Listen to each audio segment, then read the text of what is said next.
The man had learned how to live with ghosts without ever speaking their names. In the late 1800s, in a forgotten western town carved out of dust and stubbornness, that was a skill you either mastered or it destroyed you. His name was Silas Cole, and the town had its own quiet understanding of who he was. People didn't gossip about him loudly. They lowered their voices. They didn't stare directly. They glanced, then looked away. A man doesn't earn that kind of reputation by accident. If you asked around, folks would tell you he was fast with a gun, slow with words, and carried something heavy behind his eyes. They'd say he kept to himself, fixed broken things, and never stayed long where laughter lived. What they wouldn't tell you, what they couldn't put into words, was that Silas Cole looked like a man who had already buried the best part of his life and was only walking because his body hadn't caught up yet. He lived where the last buildings gave way to open land, where the desert pressed close like it was listening. His house was one room and a porch with a loose board that creaked when he shifted his weight. Inside there wasn't much. A bed, a table, a chair, and a small tin box he never opened. Every morning, before most men stirred, Silas washed his face with cold water, checked his revolver, and stepped outside without expectation. He fixed fences for farmers who didn't ask questions, repaired doors for widows who paid him in food. He never stayed for conversation. Conversation invited curiosity. Curiosity invited memory. 5 years earlier, memory had cost him everything. Back then, Silas Cole had been a different man. Married, softer around the edges. The kind who smiled without thinking about it. Then came the night that ended all of that. A robbery that should have been simple, a struggle. A gunshot that echoed longer than it should have. The bullet meant for him found his wife instead. By morning, Silas had dug the grave himself, hands raw, chest hollow. He didn't cry where anyone could see. He didn't curse the men who ran. He just stood there staring at the dirt, knowing something inside him had shut its doors for good. That night, under a dark sky that offered no comfort, he made a promise he believed was necessary to survive. He would never love again. Love was risk. Love was a bullet that never missed. He would not give the world another chance to take something he couldn't replace. And for 5 long years, he kept that promise without effort, until the day it was tested by a woman on horseback. She didn't arrive with drama, no fanfare, no warning, just the quiet sound of hooves moving slower than they should, like the rider expected trouble to rise from the ground itself. Silas noticed her because he noticed things that didn't belong. The horse was worn thin, ribs showing beneath its coat. The woman riding sat straight, but not relaxed. Her posture wasn't proud, it was prepared. Dust clung to her dress. Her bonnet sat low, but her eyes were sharp, constantly moving, reading faces, measuring distance. She stopped near Silas's porch without meaning to, or maybe she did. He never decided which he believed. The livery was closed. The saloon nearby spilled noise and laughter into the street. His place was quiet. He stood leaning against the post, hat low, thumb hooked near his belt out of habit more than intent. From where she sat, he must have looked exactly like the stories. Tall, still, unfriendly. A man shaped by violence. The woman dismounted slowly, careful. Her hands stayed visible.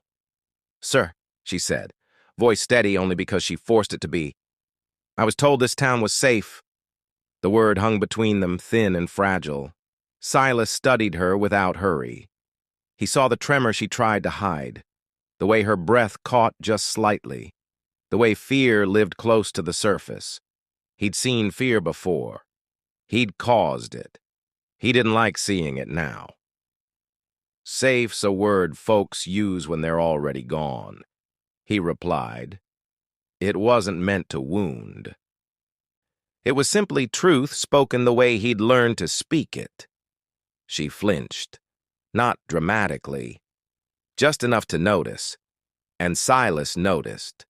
The movement struck him harder than it should have. He'd forgotten how much weight words carried when someone was already holding themselves together by will alone. For a moment he considered turning away, retreating into the distance he'd perfected. Distance had kept him alive. Distance had kept him sane. But she didn't run. She swallowed, steadied herself, and stayed standing. Courage didn't always roar. Sometimes it whispered through fear and refused to move. That, more than anything, made him pause. There's a boarding house a short walk from here, he said finally. Mrs. Turner runs it. Relief flickered across her face before she could stop it. Thank you, she said, then added quietly, I didn't mean to trouble you. Silas almost smiled at that. Trouble never waited for an invitation. She mounted again, hands shaking more now that the moment had passed, and rode away without looking back. Silas watched until she disappeared between buildings. He told himself it was nothing. Another traveler passing through. Most didn't stay. Most shouldn't. But she did. Her name was Clara Hale, though few knew it at first. She took a room at the boarding house and paid ahead. She worked hard, spoke kindly, and slept lightly. She startled at sudden sounds. She kept a small knife tucked where no one could see it. She didn't explain where she came from. She said only that she was tired and needed work. The town understood tired. Silas saw her often after that, more than he meant to. Every time she passed, something tightened in his chest. She walked close to walls, avoided empty streets, and watched shadows like they might move on their own. And every time she saw him, her shoulders stiffened. She was scared of him. That should have bothered him less than it did. Fear made sense. Fear had history. At night, Silas sat on his porch listening to distant voices and remembering promises. He thought about the vow he'd made and how solid it once felt. He thought about a woman who had ridden into town carrying fear instead of baggage. And for the first time in 5 years, he wondered if survival had cost him something more than pain. He didn't know it yet, but the moment she stopped in front of his porch had already set something in motion. Not violence, not loss. But the kind of change that terrifies a man who has learned how to live without hope. The kind that asks him to choose between the safety of loneliness and the risk of feeling alive again. If you were him, would you have looked away? Or would you have stayed, knowing what love once took from you? The distance between them shrank slowly, the way ice melts without anyone noticing until the water's already underfoot. Days passed, then weeks. Clara Hale became part of the town's quiet rhythm, rising early, working until her hands ached, keeping her voice polite and her eyes alert. Silas Cole stayed where he'd always been, fixing what others broke and avoiding what he couldn't mend. They crossed paths often enough that silence itself began to feel deliberate. When he passed her on the street, she nodded without smiling. When she spoke to him, it was careful, measured, like she was choosing each word for safety. Silas told himself it didn't matter. People feared him. They always had. But her fear was different. It wasn't gossip-fed or imagined. It was learned. And that made him uneasy in a way he couldn't name. Clara noticed everything about him. The way his hand rested near his gun even when there was no threat. The way his eyes tracked movement without turning his head. The scars, old and pale, that marked a life she didn't want to understand too closely. She told herself to stay away. Men like him came with endings. She'd seen that before. Still, there were moments that confused her. The way he fixed a broken step at the boarding house without being asked. The way he left payment on a widow's table and walked out before she could thank him. Those things didn't fit the stories. And stories were what had kept her alive. Trusting the wrong man once had cost her everything she'd known. 6 months earlier, far from here, Clara had watched her father fall in the dirt after a heated argument that never should have turned violent. Land, boundaries, pride, the kind of dispute that ended lives in the West without ceremony. After the burial came questions, then men with friendly smiles and empty eyes. They asked where she planned to go, who she planned to stay with. She learned quickly that kindness could be a mask. By the time she rode into this town, fear had become routine, not panic, but preparation. And Silas Cole looked like the kind of man those others had been afraid of, or worse, the kind they'd wanted on their side. The night everything changed came without warning. The air was heavy. The saloon spilled noise into the street, laughter mixed with anger the way it often did after dark. Clara had stayed late, helping Mrs. Turner scrub floors, and by the time she stepped outside, the lantern in her hand shook more than she liked. She took the long way back, avoiding empty stretches, her boots tapping out a rhythm she hoped sounded confident. Then the gunshot cracked the air. Sharp. Close. Her breath caught. Another shot followed. She froze behind a wagon, heart hammering so hard she was sure it could be heard. Footsteps echoed nearby. She squeezed her eyes shut and whispered a prayer she hadn't said in years. When she opened them, Silas Cole stood a few feet away.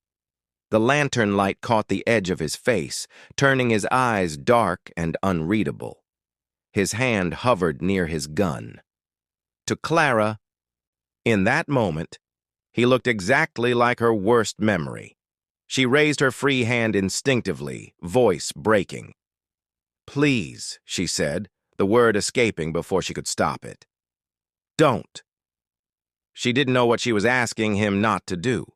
Hurt her, kill her, be what she feared. The fear was raw and real, and it surprised even her. Silas stopped. The sound of her voice hit him harder than the gunshot. "I'm not here for you," he said quietly. "You shouldn't be out here." Another shot rang out closer this time. Drunk men, careless and loud. He stepped in front of her without thinking. The confrontation was brief, a warning, one clean movement. The street went quiet again. When it was over, Silas's hand shook as he lowered the gun. Not from fear, from memory. From the way her plea had echoed something he'd heard before, years ago. Spoken by a woman he hadn't been able to protect. Clara watched him closely then.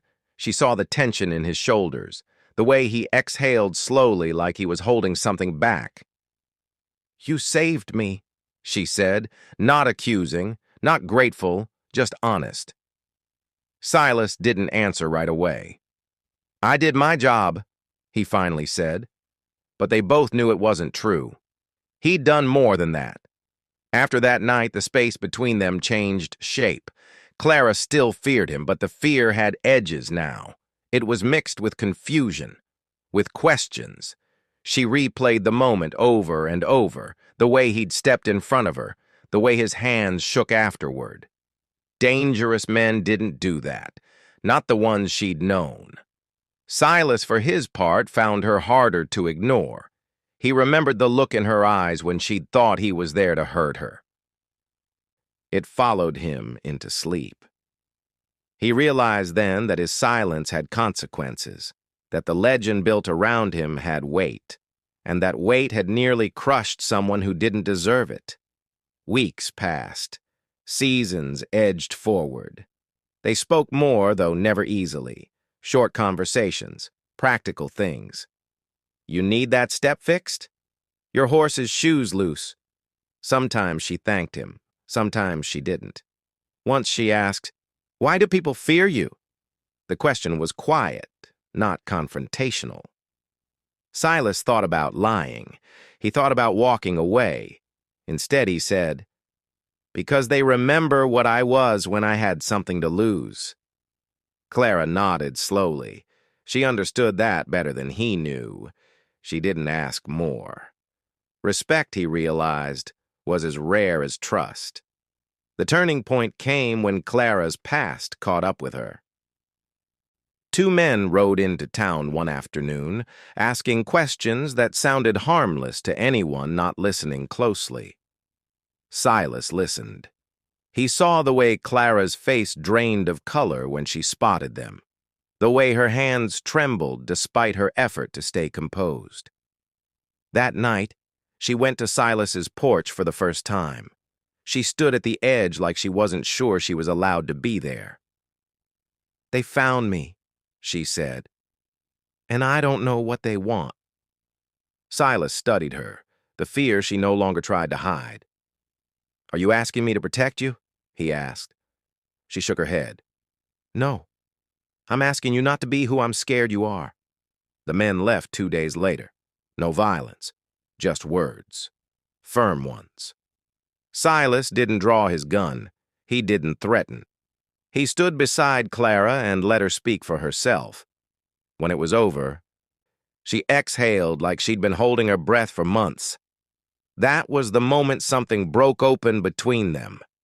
Not love, not yet, but trust. And for Silas Cole, that was the greater risk. 6 months later, people noticed they walked together more often, that Clara laughed sometimes, that Silas's porch light stayed on longer at night. If you were watching then, you might have wondered what it would take to scare a man who'd already survived the worst kind of loss. And whether a woman who'd learned to fear men like him could ever choose differently. What would you have done if you were her? Would you have run the moment you felt afraid? Or would you have stayed long enough to learn the truth? The change didn't announce itself. It arrived quietly, like a habit forming before anyone named it. By the time winter edged close and the nights grew longer, Silas Cole and Clara Hale were no longer circling each other from a distance. They walked side by side now, not touching, not claiming, just sharing space in a way that felt deliberate. For Silas, that alone was unsettling. He had built his life around absence, around the idea that solitude was safer than attachment. Yet here he was, listening for her footsteps without meaning to, noticing when she didn't pass by, wondering if she was all right. Clara felt the change too. Fear no longer lived in her chest the way it once had. It hadn't disappeared, but it had softened, reshaped itself into caution rather than panic. She learned Silas's routines, the hours he worked, the quiet moments when he sat on his porch staring at nothing.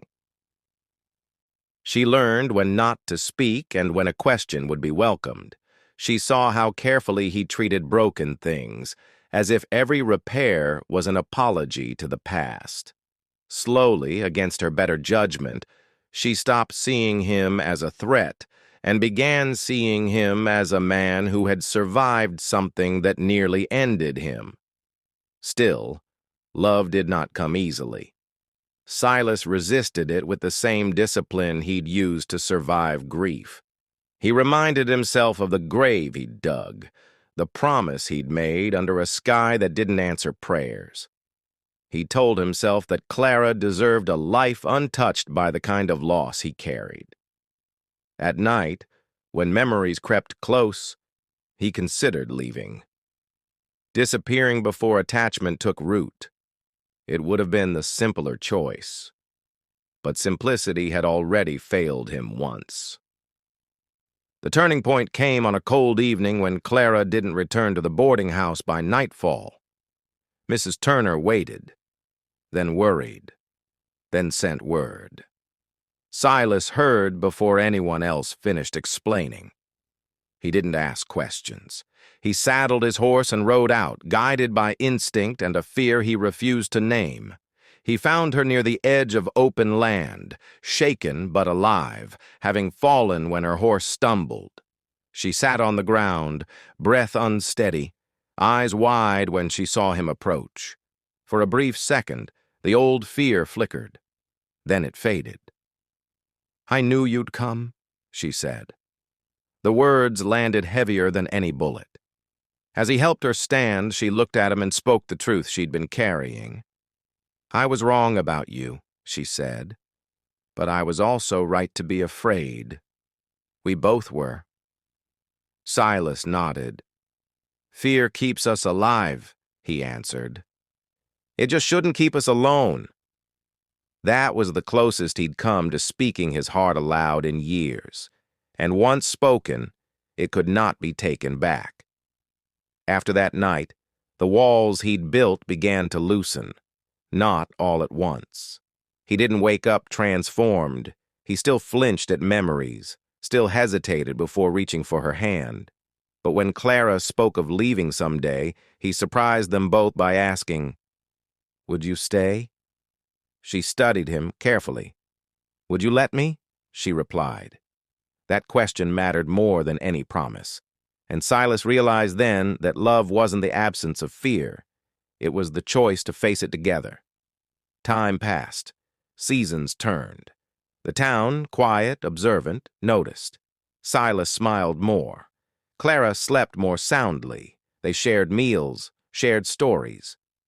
One night, Silas finally spoke of his wife. He didn't dramatize it. He didn't hide the pain. Clara listened without trying to fix what could not be fixed. When he finished, she said only, "I'm sorry you had to carry that alone." The simplicity of her response broke something open in him. Grief, when shared, did not weaken him. It steadied him. The proposal was unremarkable by any romantic standard. No speeches, no crowd. Just Silas standing awkwardly on his porch, hat in hand, saying, "I can't promise safety, but I can promise honesty." Clara smiled through tears. "That's all I ever wanted," she said. When they married, it was quiet. A borrowed preacher passing through, a small gathering. Clara wore a simple dress. Silas cleaned his hat. When he took her hand, it didn't shake. Years later, people would speak of them as if they had always belonged together. They would forget the fear, the distance, the promises made in grief. But those things mattered. They were the foundation. Silas Cole had sworn he'd never love again. Clara Hale had believed loving him might cost her life. Both had been wrong in ways that saved them. If this story stirred something in you, ask yourself, would you have risked loving again after loss? Would you have trusted someone you were taught to fear? Thanks for staying to the end. Where are you watching from? Let us know in the comments.